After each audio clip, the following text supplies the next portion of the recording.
Akibat pandemi COVID-19 di Indonesia, banyak masyarakat yang juga ikut terdampak.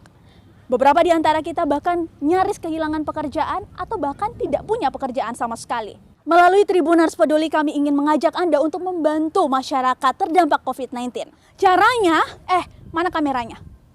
Caranya, ikuti lelang baju yang digelar oleh 3 pesohor ternama, Fadly Padi, Pasha Ungu, dan juga istrinya Adelia. Tentunya 3 baju ini bakal dilelang untuk kalian dengan harga mulai dari 2,5 juta rupiah. So, buat kamu yang mengaku peduli dan ingin berkontribusi membantu penanganan COVID-19 kepada masyarakat terdampak ini, ayo ikuti donasi lelang ini dengan cara menghubungi 081249315559.